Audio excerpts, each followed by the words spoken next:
Hello everyone, welcome again.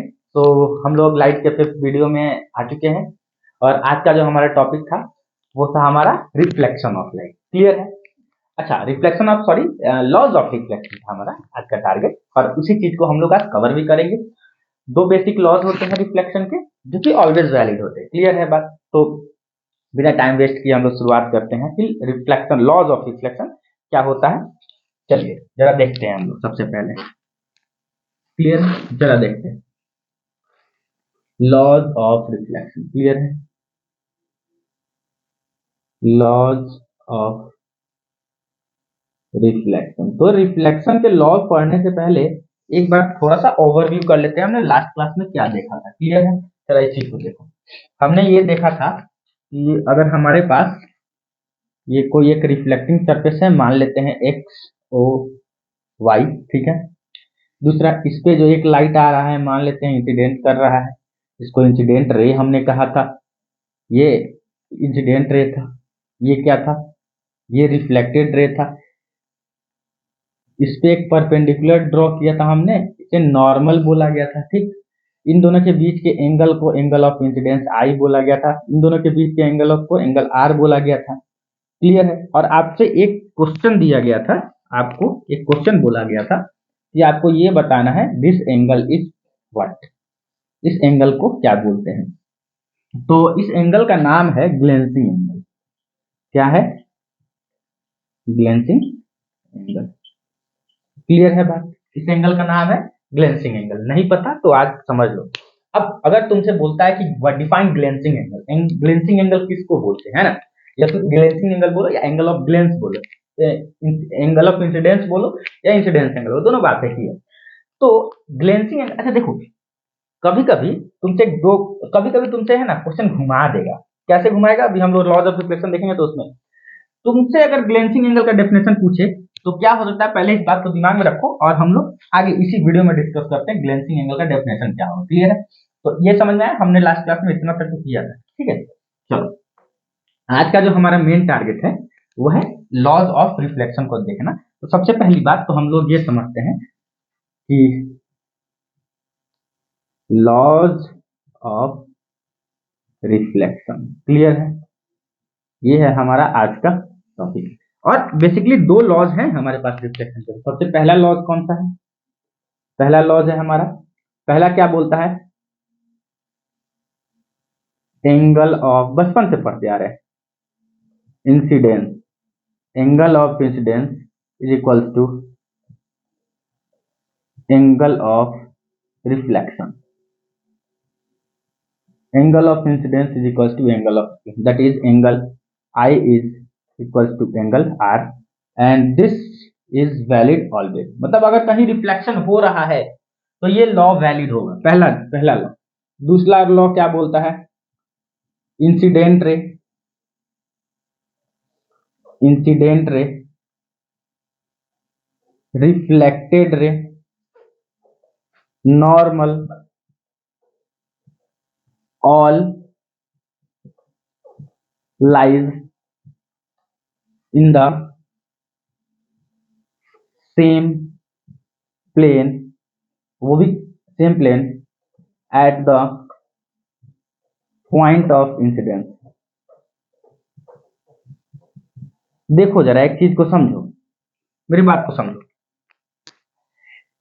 कि ये जो पहला लॉ तो सबको पता है, angle of incidence is to angle of reflection, कि जिस एंगल से लाइट क्या करेगा, इंसिडेंस करेगा जिस एंगल से मिरर पे, उसी एंगल से रिफ्लेक्ट कर जाएगा। क्लियर है बात? ठीक है। बट मुद्दा कहाँ पे है, प्रॉब्लम कहाँ पे? प्रॉब्लम है सेकंड लॉ में, और जो कि तुम्हें समझ आता नहीं। अभी इसको हम समझाते हैं कैसे, कैसे समझाते हैं जरा इस चीज को देखो। ये दिखाई दे रहा है ना? हाँ ठीक, क्लियर है। देखो मेरे पास मान लेते हैं ये कोई एक सरफेस है। क्लियर है? ये सरफेस देख रहे हो ना? अब इस सरफेस को जरा ध्यान से देखो। ये कोई मेरा प्लेन है। क्या बोल रहा है? Incident ray reflect all lies in the same plane. ये कोई मेरा प्लेन है, किसी भी चीज का एक प्लेन है। तो इसके हिसाब से ये क्या बोल रहा है कि incident ray, reflected ray, normal, all lies in the same plane at the point of incident. मतलब कि incident ray, reflected ray, normal सभी इसी प्लेन में लाइज करेगा।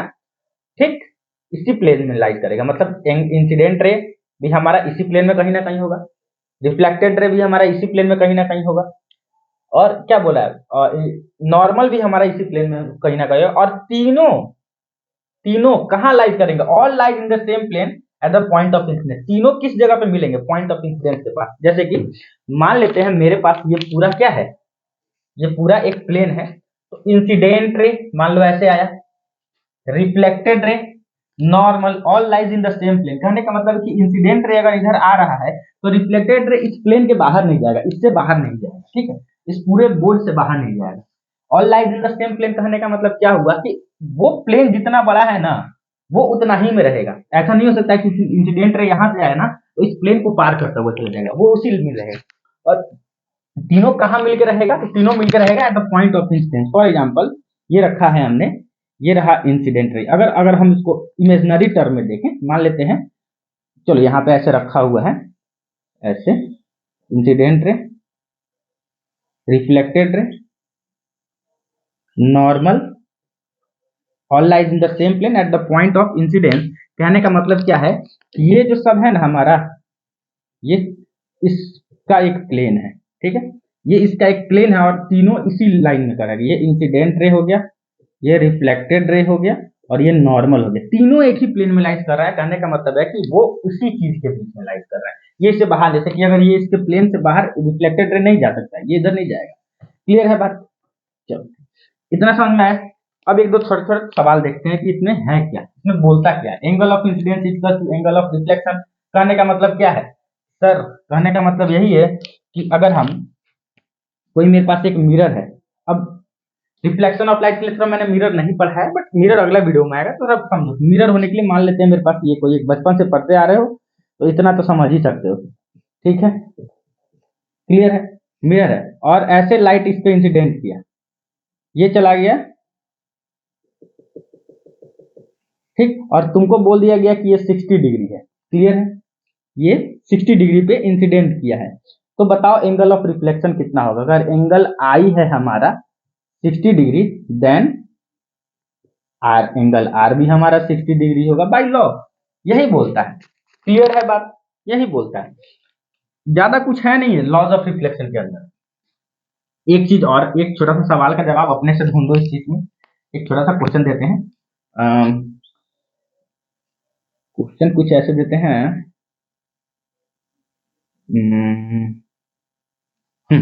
चलो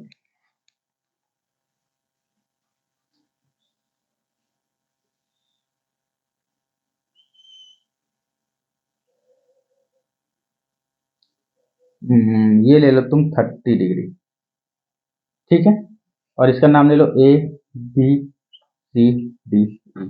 अब तुमको बताना है angle of incidence, angle of reflection कितना होगा, angle of incidence, angle of reflection कितना होगा, जरा इसको देखो और बताओ। क्लियर है? ठीक, नहीं समझ में आ रहा है तो बताओ भाई। देखो हो गया, अब नहीं समझ में आया तो देखो कैसे होगा। देखो ये क्या है, ये हमने बोला था ना ग्लेंसिंग एंगल है, ग्लेंसिंग एंगल। नाउ यहीं से हम लोग डेफिनेशन निकाल लेते हैं ग्लेंसिंग एंगल का क्या होता है। ये क्या है हमारा, ये इंसिडेंट है, सॉरी एक मिस्टेक हो गया कि एरो नहीं दिया, एरो दिया करो, एरो दिया करो, क्योंकि हमारे सर ने भी मेरे को एक बार टोक दिया एरो की वजह से, ठीक, तो एरो दिया करो, क्लियर है, ठीक है। तो एरो जैसे ही दोगे तो ये इंसिडेंट रे हो गया, ये रिफ्लेक्टेड रे हो गया, ये है ग्लेंसिंग एंगल।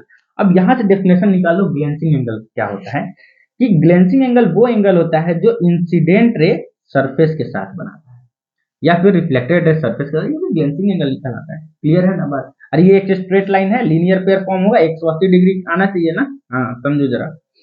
ये क्या है, ग्लेंसिंग एंगल है। तो ये 30 डिग्री है, तो हमको पता है ना ये पूरा एक 90 डिग्री फॉर्म कर रहा होगा ऐसे, ये 30 है तो ये कितना होगा 60, यानी ये 60, ये 60, तो ये कितना हो जाएगा 30 डिग्री। जरा सोचो कि स्ट्रेट लाइन 180 का एंगल फॉर्म होना चाहिए ना, लीनियर पेयर पड़े हो ना, if a ray stand on a line then sum of adjacent angles of form is 180 degree, ऐसा कुछ था ना। तो ये लीनियर पेयर का कॉन्सेप्ट है कि मतलब एक स्ट्रेट लाइन है तो 180 डिग्री होना चाहिए, तो यहाँ 30 है तो ये 30 हो गया।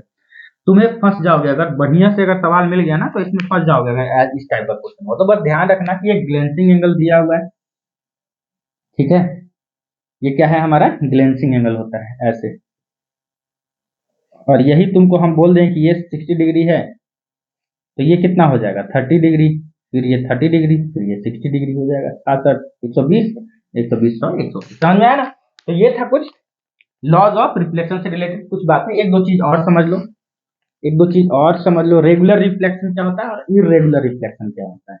रेगुलर रिफ्लेक्शन क्या होता है, बस लिखवाएंगे नहीं, बस समझो होता क्या है रेगुलर रिफ्लेक्शन। जरा ध्यान से देखो, रेगुलर रिफ्लेक्शन, अगर मेरा सरफेस स्मूथ है, ठीक है, तो रिफ्लेक्शन जो होगा वो रेगुलर रिफ्लेक्शन कहलाएगा। स्मूथ सरफेस है, रिफ्लेक्शन फ्रॉम स्मूथ सरफेस इसको regular reflection.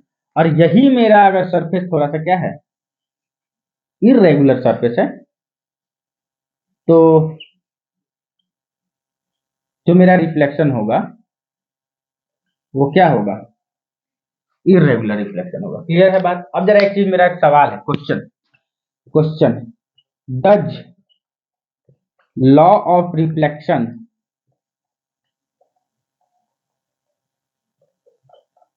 Valid in irregular reflection? Irregular reflection थोड़ा सा इसको ना टेढ़ा हो जाएगा हल्का हल्का, ठीक है, तो देखना ये ज्यादा थोड़ा एकदम एक्सटेंशन क्या होगा। क्या बेसिकली क्वेश्चन है कि लॉज ऑफ रिफ्लेक्शन वैलिड है इरेगुलर रिफ्लेक्शन में, तो बिल्कुल वैलिड है। रिफ्लेक्शन अगर हो रहा है तो लॉज ऑफ रिफ्लेक्शन वैलिड है, आइदर वो क्या हो रेगुलर हो या फिर इरेगुलर हो। क्लियर है बात? क्लियर है? तो इतना ही था इसमें लॉज ऑफ रिफ्लेक्शन में, से ज्यादा कुछ है नहीं। लॉज ऑफ रिफ्लेक्शन समझो क्या होता है, छोटे छोटे लॉज हैं, दो याद कर लो। लॉज ऑफ रिफ्लेक्शन से क्वेश्चन आता नहीं है basically, laws of reflection right, what is the laws of reflection, board में कुछ क्वेश्चन आएगा। एक चीज और ध्यान आ रहा है, मैं ध्यान आ गया एक, हाँ एक चीज और ध्यान में, इसको मिटा देते हैं। अभी बस वीडियो कंप्लीट ही होने वाला था कि एक बात और ध्यान में आया इसमें, ठीक, नॉर्मल इंसिडेंस का। मान लो, मान लो कि मेरे पास ये कोई एक सरफेस है, ठीक, ये अगर मिरर पे 90 डिग्री पे फॉल करे या फिर ऐसे आए, ठीक, तो वापस ऐसे चला जाएगा।